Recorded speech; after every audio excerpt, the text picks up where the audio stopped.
Hello दोस्तों, नमस्कार। सुबह सुबह का सभी को गुड मॉर्निंग, राधे राधे, जय श्री कृष्ण, राम राम। दोस्तों आज अपना दूसरा जो पर्यावरणीय मुद्दों का दूसरा टॉपिक है वो मैं आपके सामने लेकर के आ रहा हूँ। ओजोन परत क्या है, ओजोन परत में जो छेद आप सुन रहे हैं बार बार, ओजोन परत में छेद हो गया है। ओजोन परत का पक्ष क्या है, ओजोन परत क्या पक्ष के मुख्य कारक कौन कौन से हैं और किस किस प्रकार के सम्मेलन यहाँ पर बुलाए गए हैं, और ओजोन परत के पक्ष की वजह से जो हानिकारक रिजल्ट्स आज अपने सामने आ रहे हैं और किस प्रकार से एग्जाम में ओजोन परत से संबंधित क्वेश्चन पूछे जाते हैं। तो साथियों आप देखना ना भूलें इस वीडियो को, क्योंकि आपकी एग्जाम के लिए काफ़ी इंपॉर्टेंट साबित होने वाला है। तो बिना किसी देरी के मैं आपसे चर्चा करने जा रहा हूँ ओजोन परत के अपक्ष की।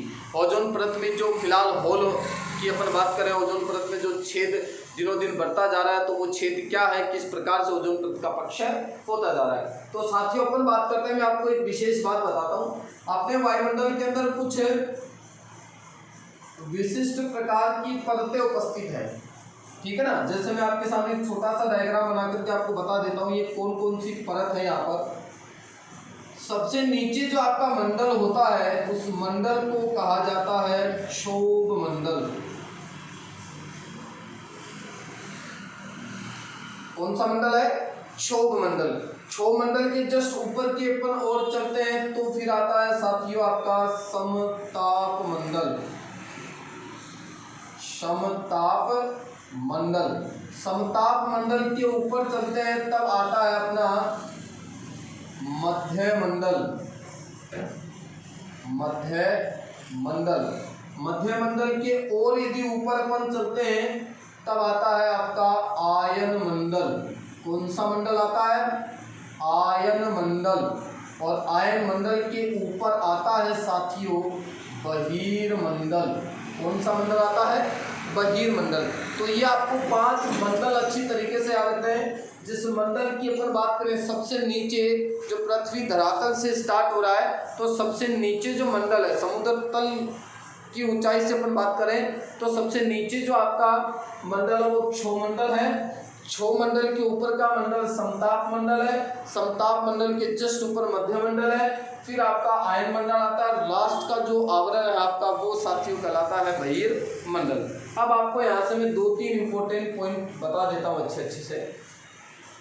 आपसे यदि कभी पेपर में प्रश्न पूछा जाए आंधी, तूफान, चक्रवात, वर्षा, ये सब किस मंडल में है साथियों? ये सारी की सारी जो घटनाएं घटित होती हैं, आंधी आती है, तूफान आता है, चक्रवात आता है, बरसात होती है, ये सब की सब है जो प्राकृतिक घटनाएं हैं वो क्षोभ मंडल में ही संपन्न होती है। कहाँ संपन्न होती है? क्षोभ मंडल में ही संपन्न होती है। आपको विशेष याद रखना है। समताप मंडल का एक क्वेश्चन काफी इंपॉर्टेंट है, बार बार पेपर में पूछा जाता है। आपको याद रखना है साथियों एयरप्लेन।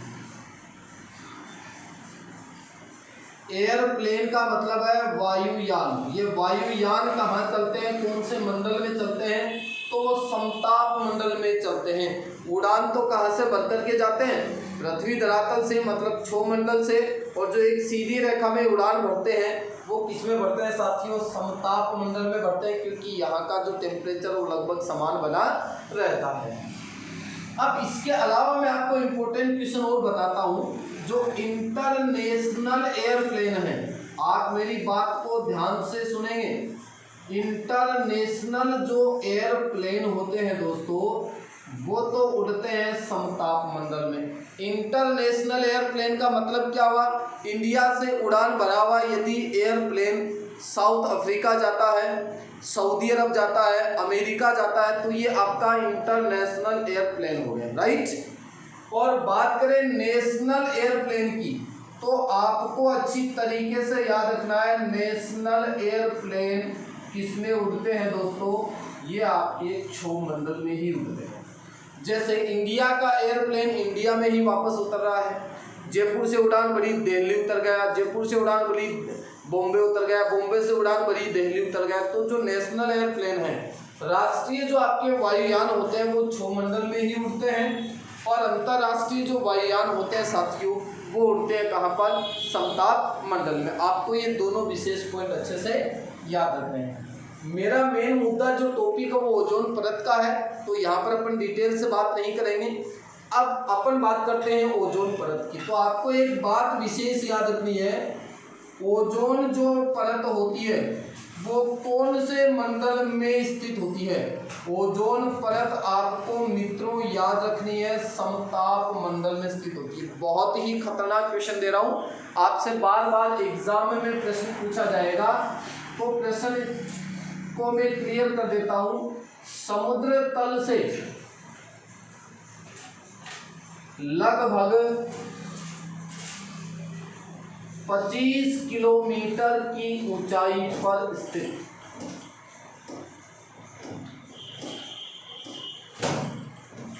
समुद्र तल से लगभग 25 किलोमीटर की ऊंचाई पर स्थित है जो आपका समताप मंडल है। समताप मंडल, जिसे अंग्रेजी में आपको याद रखना है स्ट्रेटोस्फियर। बहुत ही अच्छा नाम है, बार बार पेपर में ये क्वेश्चन पूछा जा चुका है। सीधा सीधा प्रश्न आपसे क्या पूछा जाता है, ओजोन परत किस मंडल में स्थित है? तो आपको वो नाम समताप मंडल बहुत कम देता है, आपको वो ये अंग्रेजी वाला नाम देता है स्ट्रेटोस्फियर। तो आपको मित्रों याद रखना है ओजोन परत कौन से मंडल में स्थित है, समताप मंडल या स्ट्रेटोस्फियर में। आपको थोड़ा सा और नॉलेज याद रखना है, समुद्र तल से लगभग 25 किलोमीटर की ऊंचाई पर जो स्थित आपका समताप मंडल है वहां पर स्थित होता है आपका ओजोन लेयर। तो आपको ये पॉइंट विशेष याद रखना है। फिर देखो अपन ओजोन परत की बहुत अच्छी अच्छी बातें करते हैं और क्या क्या पॉइंट आते हैं यहाँ पर जो एग्जाम के लिए काफी इंपॉर्टेंट है। आपने एक गैस का नाम पक्का सुन रखा है O2। O2 का मतलब है साथियों ऑक्सीजन। O2 का मतलब क्या है? ऑक्सीजन। और ओजोन का जो फॉर्मूला होता है वो है O3। O3 का मतलब है ओजोन। ओजोन आपको याद रखना है, ओजोन का फॉर्मूला क्या है? O3। O2 किसका फॉर्मूला है? ऑक्सीजन का। ऑक्सीजन को कहा जाता है प्राणवायु, प्राणों को बचाती है और इसे कहा जाता है प्राणघातक गैस। O3 कौन सी गैस है मित्रों? प्राणघातक गैस। और O2 क्या है आपकी? प्राणवायु गैस होती है। आप ध्यान से देखेंगे ऑक्सीजन के अंदर ऑक्सीजन के 2 परमाणु हैं। O2 में ऑक्सीजन के कितने परमाणु हैं? 2 परमाणु। तो ये तो कौन सी गैस होगी? द्विपरमाणविक गैस होगी। द्वि का मतलब 2, परमाणविक का मतलब परमाणु। O2 में आपको कितने परमाणु दिख रहे हैं ऑक्सीजन के? 2। तो ऑक्सीजन तो होगी आपकी द्विपरमाणविक गैस, जबकि O3 होती है साथियों त्रिपरमाणविक गैस। क्योंकि इसमें ऑक्सीजन के कितने परमाणु हैं? 3 परमाणु। किसके हैं? ऑक्सीजन के। कितने परमाणु हैं? 3। इसलिए इसको कौन सी गैस भी कह रहे हैं पर त्रिपरमाणविक गैस के नाम से भी अपन इसको जानते हैं। फिर अपन बात करें तो ओजोन जो होती है वो नीले रंग की गैस होती है। नीले रंग की गैस। ओजोन का कलर कैसा है? नीला रंग। और यदि गंध की बात की जाए तो इसकी गंध होती है साथियों सड़ी हुई मछली के जैसी। मछली मर चुकी है और वो सड़ गई है तो उसकी जो दुर्गंध निकलती है, फिर गंध जो आती है सेम उसी गंध के समान, मतलब सड़ी हुई मछली के समान इसकी गंध आती है, ओजोन गैस की आती है। तो थोड़ी बेसिक पॉइंट आपके ओजोन के। ओजोन का फॉर्मूला O3 हो गया। त्रिपरमाणविक गैस होती है, किस प्रकार बनती है? ऑक्सीजन का एक अणु ऑक्सीजन के एक परमाणु के साथ क्रिया करता है तब बनती है ओजोन। ऑक्सीजन का एक अणु ऑक्सीजन के एक परमाणु के साथ क्रिया करता है तब कौन सी गैस का निर्माण होता है? O3 गैस का निर्माण होता है। और ये O3 गैस होती है मित्रों प्राणघातक गैस। कैसे रंग की गैस है? नीले रंग की गैस है। गंध कैसी है? सड़ी हुई मछली के समान होती है। अब अपन बात करते हैं विशेष पॉइंट की कि सर ओजोन परत है पृथ्वी के लिए किस प्रकार कारगर साबित हो रही है। तो मैं आपको एक विशेष बात बता देता हूँ, ये पृथ्वी के लिए सुरक्षा कवच का कार्य करती है। बहुत ही ज्यादा बार पूछे जाने वाला क्वेश्चन है, पृथ्वी धरातल के लिए या फिर संपूर्ण पृथ्वी जीवन के लिए किसका काम करती है? सुरक्षा कवच का कार्य करती है। अब सुरक्षा कवच के रूप में किस प्रकार से कार्य संपन्न करती है? तो आपको मित्रों याद रखना है, सूर्य से निकलती है हानिकारक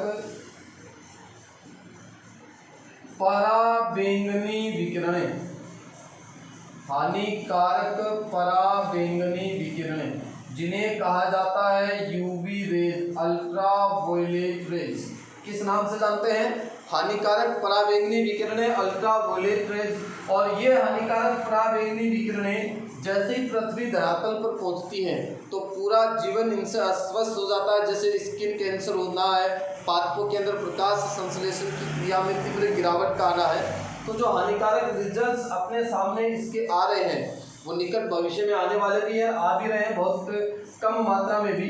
तो सुरक्षा कवच का कार्य किस प्रकार से करिए? सूर्य से आने वाली हानिकारक पराबैंगनी विकिरणों का अवशोषण करती है।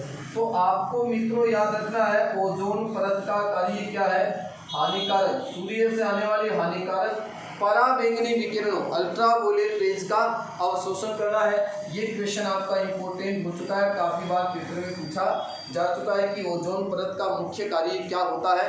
तो आपको याद रखना है यूवी रेज का अवशोषण करना, हानिकारक पराबैंगनी विकिरणों का अवशोषण करना। साथ ही आपको एक विशेष पॉइंट और याद रखना है, ओजोन परत 98.5% यूवी रेज का अवशोषण करता है, मतलब 98.5% अल्ट्रावायलेट रेज का अवशोषण किसके द्वारा किया जा रहा है? आपकी ओजोन परत के द्वारा किया जा रहा है। अब देखो साथियों, अपन बात करते हैं, 2-3 इसके और विशेष पॉइंट आते हैं। और वो विशेष पॉइंट क्या है? आपने क्वेश्चन पेपर में देखा होगा कि ओजोन दिवस कब मनाया जाता है। जैसा कि एक क्वेश्चन आरपीएससी सेकंड ग्रेड, याद रखना, आरपीएससी सेकंड ग्रेड 2010 के पेपर का क्वेश्चन है। और क्वेश्चन क्या पूछा गया था? विश्व ओजोन दिवस कब मनाया जाता है? विश्व ओजोन दिवस कब मनाया जाता है? तो आपको याद रखना है दोस्तों, ये मनाया जाता है 16 सितंबर को। विश्व ओजोन दिवस कब मनाया जाता है? 16 सितंबर को मनाया जाता है। फिर आपसे पूछ लिया जाए कि ओजोन परत की मोटाई को किसमें मापा जाता है? तो आपको याद रखना है ओजोन परत की मोटाई को मापा जाता है डॉप्सन में। किसमें मापते हैं दोस्तों? डॉप्सन में। और आपको याद रखना है जो ओजोन परत की मोटाई है वो कितने डॉप्सन है? 300 डॉप्सन है। कितने डॉप्सन है? 300 डॉप्सन। तो तीनों क्वेश्चन एग्जाम की दृष्टि से काफी इंपॉर्टेंट है। ये क्वेश्चन बार बार पेपर में आ चुका है। विश्व ओजोन दिवस कब मनाया जा रहा है? 16 सितंबर को मनाया जा रहा है। मोटाई, ओजोन परत की जो मोटाई वो किस में मापी जाती है? डॉप्सन में मापी जाती है। और ओजोन परत की जो मोटाई वो कितनी है? 300 डॉप्सन है। ये तीनों पॉइंट आपको याद रखना है। इसके अलावा विशेष पॉइंट क्या है? जो ओजोन परत के अपक्षय के जो मुख्य कारक है कि ओजोन परत में जो छेद आप बार बार सुनते जा रहे हैं, ओजोन परत का जो अपक्षय हुआ वो किन कारकों की वजह से हुआ है? तो पॉइंट में आपको लिख देता हूं, ओजोन परत के अपक्षय के मुख्य कारक। अब देखो, आप लोग सुनते हैं ओजोन परत में छेद हो गए, ऐसा कुछ भी नहीं है। लेकिन अभी मैंने आपको बताया कि ओजोन परत की जो मोटाई है उसको अपन डॉप्सन में माप रहे हैं। लगातार अल्ट्रावायलेट रेज की अधिकता से या फिर जिन जिन पदार्थों की अपन अभी बात करेंगे ओजोन परत के अपक्षय को बढ़ाने वाले कारक कौन कौन से हैं, तो इनका जितना ज़्यादा उपयोग हो रहा है उतनी अधिक मात्रा में ओजोन परत का लगातार अपक्षय होता जा रहा है। अब अपक्षय का शाब्दिक जो अर्थ है वो क्या है साथियों? आपको विशेष याद रखना है कि ओजोन परत में कोई छेद नहीं हुए हैं। ओजोन परत की जो मोटाई थी पहले, वो मोटाई धीरे धीरे क्या होती जा रही है? कम होती जा रही है। और मोटाई धीरे धीरे होने से क्या होगा सर? तो अल्ट्रावायलेट रेज का अवशोषण वो उचित मात्रा में नहीं कर पाएगी, जिससे अधिक मात्रा में यूवी रेज पृथ्वी धरातल पर पहुंचना स्टार्ट कर देंगी, जिससे बहुत ज़्यादा नुकसान हो सकता है। तो आपको याद रखना ओजोन परत के अपक्षय के जो मुख्य कारक हैं, तो सबसे इम्पोर्टेंट जो कारक है जो बार बार पेपर में प्रश्न दिया जा चुका है वो है साथियों आपका CFC। आपसे सीधा सीधा ही प्रश्न पूछा जाता है ओजोन परत के अपक्षय का मुख्य कारक कौन सा है, तो आपको मैं बता देता हूँ ओजोन परत के अपक्षय का मुख्य कारक होता है CFC। और CFC की बात करें तो इसकी फुल फॉर्म क्या होती है, क्लोरोकार्बन,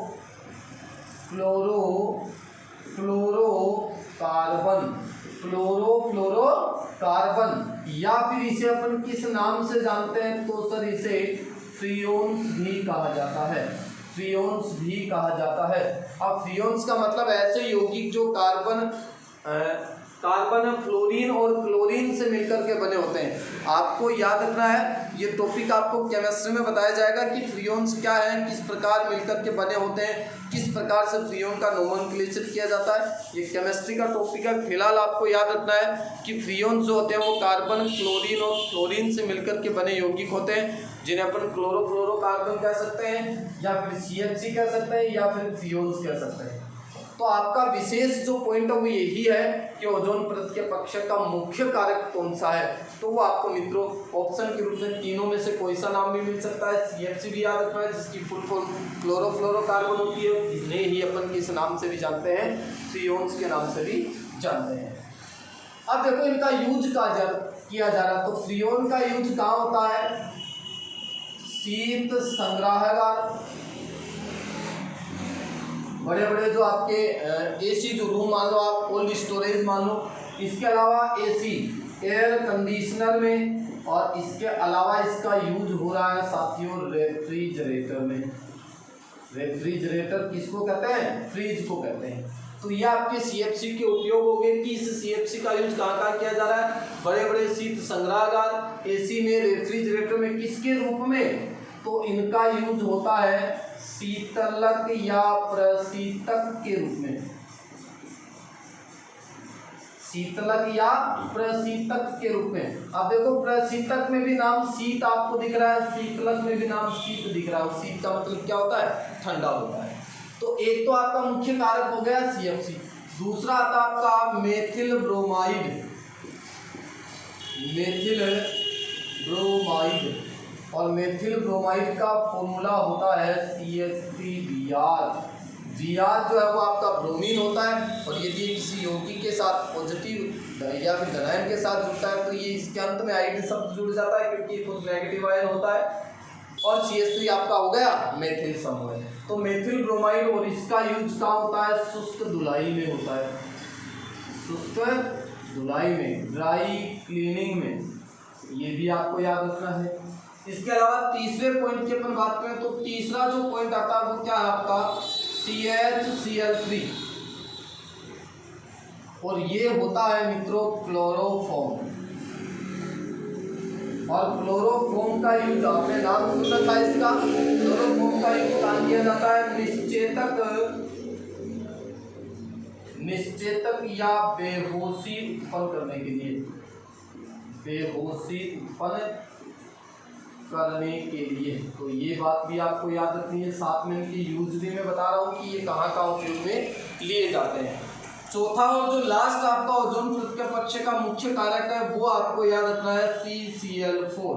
और CCl4 का मतलब होता है कार्बन टेट्राक्लोराइड। देखो ध्यान से देखना, CCl अपने पास क्लोरीन कितने, 4 क्लोरीन, 4 का मतलब टेट्रा हो गया, Cl का मतलब क्लोराइड हो गया, और कार्बन आपका कार्बन हो गया, तो कार्बन टेट्राक्लोराइड, या फिर इसे कहा जाता है पाइरीन। और पाइरीन का यूज कहाँ करते हैं, बिजली में लगी आग को बुझाने में किया जाता है। अब आप ये बोलोगे कि सर आग को बुझाने के लिए तो कार्बन डाइऑक्साइड गैस का यूज किया जाता है, राइट। तो रियल में आग को बुझाने के लिए किस गैस का उपयोग किया जाता है, कार्बन डाइऑक्साइड गैस का। लेकिन आपको हमेशा याद रखना है, यदि बिजली में आग लग चुकी है तो उसको कार्बन डाइऑक्साइड गैस के जरिए नहीं बुझाया जा सकता। उस बिजली में लगी आग को बुझाने के लिए किसका यूज होता है, CCl4 का उपयोग किया जाता है। कार्बन टेट्राक्लोराइड का यूज होता है, जिसको अपन पाइरीन के नाम से भी जानते हैं। तो ये क्वेश्चन आपका अच्छा क्वेश्चन बन गया। ओजोन परत के अपक्षय के मुख्य जो कारक हैं वो 4 कारक मैंने आपको बताए हैं। नंबर 1 आपका CFC जो काफी इंपॉर्टेंट है आपके एग्जाम की दृष्टि से, और ओजोन परत का अपक्षय सर्वाधिक कर भी यही रहा है।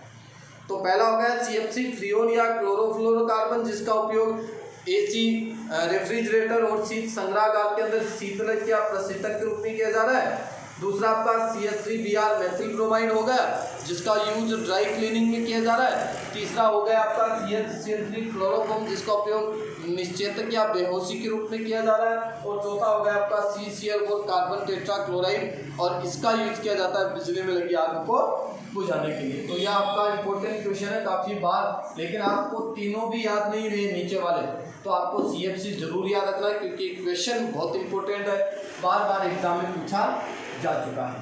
अब सर CFC किस प्रकार से ओजोन परत का अपघटन कर रहा है? ऐसा क्या है CFC के अंदर कि वो लगातार ओजोन परत की मोटाई को कम करता जा रहा है? तो इसका जो लॉजिक है वो भी मित्रों आप ध्यान से सुनो, क्या लॉजिक है।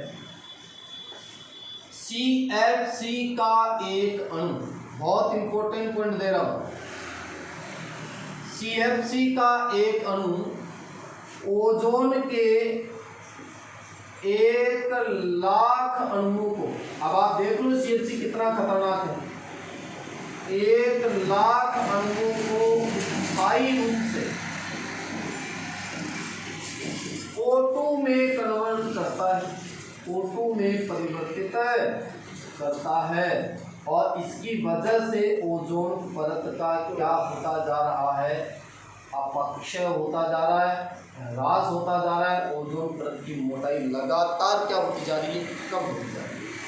तो ये बात आपको विशेष याद रखनी है। CFC का तो है एक अणु, बहुत खतरनाक पॉइंट दे रहा हूँ, CFC का सिर्फ एक मॉलिक्यूल और ओजोन के 1,00,000 अणुओं का विघटन करता है, और O3 को किस में कन्वर्ट कर रहा है? ओजोन में कन्वर्ट कर रहा है। किस प्रकार से करता है? तो ध्यान से देखना, ये हुआ आपका O3, और ये O3 क्या करता है? UV रेज की उपस्थिति में यहाँ क्लोरीन जो मुक्त मूलक होते हैं वो इसको कन्वर्ट करते हैं O2 में। ये बात साथियों आपको अच्छी तरीके से याद रखनी है। मैंने आपको बताया कि CFC इसके लिए मुख्य जिम्मेदार कारक होता है, तो इसमें इसका मतलब तो है कार्बन, इस C का मतलब तो क्या है? कार्बन, इस F का मतलब क्या है? फ्लोरीन, और इस C का मतलब है साथियों Cl मतलब क्लोरीन। आपसे कोई क्वेश्चन पूछ ले कि ओजोन परत के अपक्षय का मुख्य कारक क्या है, तो आपको ऑप्शन में मिलेगा CFC या क्लोरोफ्लोरोकार्बन। लेकिन यदि क्वेश्चन इस प्रकार से आ जाता है कि CFC में भी सबसे ज़्यादा खतरनाक कौन है, तो मित्रों आपको याद रखना है CFC में भी सबसे ज़्यादा खतरनाक जो कारक है वो कौन सा है? आपका फ्लोरीन है। दोनों ही क्वेश्चन इंपॉर्टेंट है, मार्क मत खा जाना, क्योंकि ऐसे क्वेश्चन काफ़ी बार पेपर में आते हैं। जैसे एक क्वेश्चन अभी जो LDC 2018 का पेपर गया था, उसके अंदर 2 बार पूछा जा चुका है। कितनी बार पूछा जा चुका है? 2 बार पूछा जा चुका है। तो ये बात आपको अच्छी तरीके से याद रखनी है। तो ये जो आपका CFC है, इस CFC के अंदर कार्बन हो गया, फ्लोरीन हो गया, क्लोरीन हो गया, लेकिन तीनों में सबसे ज्यादा वो खतरनाक वो कौन सा है? क्लोरीन है। तो ये दोनों बातें आपको अच्छे से याद रखनी है। CFC का एक अणु ओजोन के 1,00,000 अणुओं को स्थायी रूप से ऑक्सीजन में कन्वर्ट करता जा रहा है, जिससे ओजोन परत का लगातार क्या हो रहा है? अपक्षय हो रहा है। किसी प्रकार का कोई ऐसा इस प्रकार से, जैसे मान लो ये ओजोन लेयर है, इसमें से कोई छेद नहीं हुए, ये बात आपको विशेष याद रखनी है, ऐसे किसी भी प्रकार के छेद नहीं हुए। लेकिन ओजोन परत की जो 300 डॉप्सन मोटाई थी वो लगातार क्या होती जा रही है? कम होती जा रही है। यूवी रेंज की वजह से ये जो अपन हानिकारक जो अभी मैंने आपको 4 मुख्य कारक बताए, CFC, मेथिल ब्रोमाइड, क्लोरोफॉर्म, इसके अलावा कार्बन टेट्राक्लोराइड, इनकी वजह से लगातार ओजोन परत का क्या होता जा रहा है? अपक्षय होता जा रहा है। अब देखो मित्रों, 3 वैज्ञानिकों के नाम आपको अच्छे से याद रखने हैं। Number 1 Paul Crutzen, Paul Crutzen. Number 2 Sherwood Rowland, Sherwood Rowland. और number 3 Mario Molina, Mario Molina. अब सर ये इन वैज्ञानिकों की बात क्यों कर रहे हो आप? क्या किया था इन्होंने? तो तीनों वैज्ञानिकों को 1945 का नोबेल प्राइज मिला था, नोबेल पुरस्कार मिला हुआ है। 1995 का नोबेल पुरस्कार किन 3 साइंटिस्ट को दिया गया था? तो वो नाम आपको याद रखना है, पॉल क्रम्बजन, सर्वुड रोलेन और मारियो मोलिना। सर क्यों दिया गया था? तो मित्रों याद रखना है, ओजोन परत के अपक्षय, ओजोन परत का जो अपक्षय हो रहा है, उस अपक्षय के कारणों का पता लगाया था, कारणों का पता लगाया था इन्होंने। किन ने? पॉल क्रम्बजन, सर्वुड रोलेन और मारियो मोलिना। तो आपको विशेष याद रखना है, तीनों वैज्ञानिकों को 1945 का नोबेल पुरस्कार मिला था। किस संदर्भ में मिला था? तो इन तीनों ने ओजोन परत का जो लगातार अपक्षय हो रहा है, उस अपक्षय की जो वजह थी, वो अपक्षय किन कारकों की वजह से हो रहा है, किन कारणों की वजह से हो रहा है, उन कारणों का पता लगाने वाले जो वैज्ञानिक आपके वो 3 है, जिनके नाम बोर्ड पर आपको दिख रहे हैं, इसलिए इनको 1945 का क्या मिला था? नोबेल पुरस्कार मिला था। फिर अपन बात करते हैं और इसके 2-3 पॉइंट विशेष आते हैं, वो क्या है ध्यान से देखेंगे। एक क्वेश्चन आपसे बार बार पूछा जाता है कि सबसे पहले ओजोन परत में छेद कहाँ देखा गया था? ओजोन परत में सर्वप्रथम जो होल की अपन बात करें, इसकी मोटाई की बात की जा रही, तो सर्वप्रथम जो छेद था वो कहाँ देखा गया? तो यह आपको याद रखना है साथियों, अंटार्कटिका महाद्वीप, अंटार्कटिका महाद्वीप पर देखा गया था। बहुत ही ज़्यादा इम्पोर्टेंट क्वेश्चन है। सबसे पहले ओजोन परत के ऊपर जो छेद हो रहा है, जो होल हो रहा है वर्तमान में, उसके ऊपर जो एक्सपेरिमेंट हुए थे, सबसे पहले अंटार्कटिका महाद्वीप के ऊपर ये होल देखा गया था। कब देखा गया था? 1985 में देखा गया था। कब देखा गया था? 1985 में। तो आपको याद रखना है, सर्वप्रथम ओजोन परत के अंदर जो छेद देखा गया वो अंटार्कटिका महाद्वीप पर देखा गया 1985 में। और यहाँ पर इस ओजोन परत की मोटाई कितनी बची हुई है? 100 डॉप्सन बची हुई है।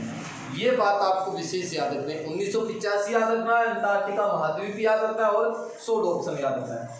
अब अपन बात करें तो 1987 में, 1987 में ओजोन परत के अपक्षय को रोकने के लिए, बहुत अच्छा क्वेश्चन है, ओजोन परत के अपक्षय को रोकने के लिए 2 सम्मेलन हुए हैं। और उन सम्मेलनों की बात करें तो एक तो आता है वियना सम्मेलन, वियना सम्मेलन, और दूसरा आता है मित्रों मॉन्ट्रियल प्रोटोकॉल, मॉन्ट्रियल प्रोटोकॉल। और ये मॉन्ट्रियल प्रोटोकॉल कहाँ संपन्न हुआ था? कनाडा में संपन्न हुआ था। ये बात आपको अच्छी तरीके से याद रखनी है। 1987 में ओजोन, देखो 1985 में होल देखा जा चुका है, जस्ट उसके दूसरी साल मतलब 2 साल बाद वियना सम्मेलन हुआ, मॉन्ट्रियल प्रोटोकॉल हुआ है। और इनका जो मुख्य उद्देश्य था, वो मुख्य उद्देश्य क्या था आप सभी को पता चल चुका है कि ओजोन परत के अपक्षय का मुख्य कारक कौन है मित्रों? कार्बन, क्लोरीन और क्लोरीन, CH3 है ना। तो इन सम्मेलन का जो मुख्य उद्देश्य था, वो उद्देश्य क्या था कि आज के बाद CH3 का उपयोग बंद किया जाएगा और CH3 के स्थान पर यूज होने लगा HFC का। और इस HFC का मतलब क्या है? हाइड्रोफ्लोरोकार्बन। क्या है इसका नाम? हाइड्रोफ्लोरोकार्बन। जैसा कि मैंने आपको पहले ही बता दिया था कि CH3 में सबसे ज्यादा घातक कौन था? क्लोरीन था। तो इस क्लोरीन को यहाँ से हटा दिया गया और क्या जोड़ दिया गया इसकी जगह? हाइड्रोजन जोड़ दिया गया। किस प्रकार से जुड़ते हैं देखना ध्यान से। ये इस प्रकार कार्बन की वैलेंसी 4 पूरी होती है, तो इसके साथ एक क्लोरीन जुड़ सकता है, क्लोरीन आप जोड़ सकते हैं। कैसे भी जोड़ दो, 2 chlorine 2 chlorine, 1 chlorine 3 chlorine, 3 chlorine 1 chlorine, वो सारे के सारे CH3 यौगिक होंगे, आपको कार्बन की वैलेंसी पूरी करनी है। लेकिन वर्तमान की पर बात करें तो इस क्लोरीन को हटा करके इसके स्थान पर क्या जोड़ दिया गया मित्रों? हाइड्रोजन जोड़ दिया गया है। तो 1987 के अंदर जो वियना सम्मेलन और मॉन्ट्रियल प्रोटोकॉल संपन्न हुआ था, उनका जो मुख्य ध्येय था, मुख्य जो उद्देश्य था वो क्या था कि CFC की वजह से ओजोन परत की मोटाई लगातार कम होती जा रही है, तो इसके अपक्ष को किस प्रकार रोका जा सकता है। तो CFC के स्थान पर किसका यूज किया जा रहा है, HFC का उपयोग हो रहा है। और HFC का मतलब क्या है, हाइड्रोफ्लोरोकार्बन। ये दोनों ही इक्वेशन आप लोगों के लिए काफी इंपॉर्टेंट है। लास्ट पॉइंट ओजोन परत का क्या है कि यदि इसी प्रकार से ओजोन परत का अपक्षय लगातार होता गया तो क्या क्या दुष्परिणाम अपने सामने आ सकते हैं। ओजोन परत के अपक्षय के दुष्परिणाम, क्या क्या नेगेटिव रिजल्ट्स अपने सामने क्रिएट हो सकते हैं, किस किस प्रकार की बीमारियों का सामना अपन को करना पड़ सकता है। तो उनमें सबसे पहला आता है साथियों स्किन कैंसर, त्वचा का कैंसर। क्योंकि आप सबको पता है सूर्य से जो हानिकारक UV रेज निकलती हैं उनका अवशोषण आपके ओजोन परत के द्वारा किया जा रहा था, एक सुरक्षा कवच का कार्य करी थी। और यदि उसकी मोटाई लगातार कम होती चली गई तो ये अवशोषण नहीं हो पाएगा और स्किन कैंसर होना स्टार्ट हो जाएगा। नेत्र में मोतियाबिंद रोग का होना, मोतियाबिंद रोग में वृद्धि होना, याद रखना। इसके अलावा जैविक जितने भी तत्व हैं उन जैविक तत्वों को भारी नुकसान होने वाला है। और इसके अलावा अपन बात करें तो विशेष जो आपका पॉइंट, ये 2 पॉइंट ज्यादातर एग्जाम में पूछे जाते हैं। पादपों की प्रकाश संश्लेषण क्रिया में तीव्र गिरावट का आना, क्योंकि आप सभी को पता है प्रकाश संश्लेषण क्रिया क्या होती है। हरे पादपों के द्वारा सूर्य के प्रकाश की उपस्थिति में अपना भोजन स्वयं बनाने की क्रिया कहलाती है प्रकाश संश्लेषण। तो उसकी मात्रा में लगातार क्या आने वाली है, गिरावट आने वाली है। तो ओजोन परत के पक्ष की ये दुष्परिणाम आपको याद रखना, स्किन का कैंसर होना स्टार्ट हो चुका है, नेत्र में मोतियाबिंद रोग ज़्यादा से ज़्यादा लोगों के होने की संभावना हो सकती है, जैविक तत्वों को भारी नुकसान हो रहा है, प्रकाश संश्लेषण की क्रिया में तीव्र या लगातार क्या आती जा रही है, कमी आती जा रही है, गिरावट आती जा रही है। फसलों को बड़ा नुकसान हो सकता है क्योंकि वो भी तो फसलीय पादप ही हैं, हरे पेड़ पौधे की कैटेगरी में उनको शामिल किया जा रहा है, प्रकाश संश्लेषण की क्रिया संपन्न करते हैं। तो यह आपका पर्यावरणीय मुद्दों का दूसरा टॉपिक खत्म हो चुका है। इंपॉर्टेंट क्वेश्चन जो है वो आपको क्लियर करवा दिए गए, आप उनको जरूर याद रखें। ज़्यादा से ज़्यादा वीडियो को शेयर करें। यदि आपको वीडियो अच्छा लगता है तो आप लाइक का बटन प्रेस करें। थैंक यू दोस्तों, जय हिंद, जय भारत।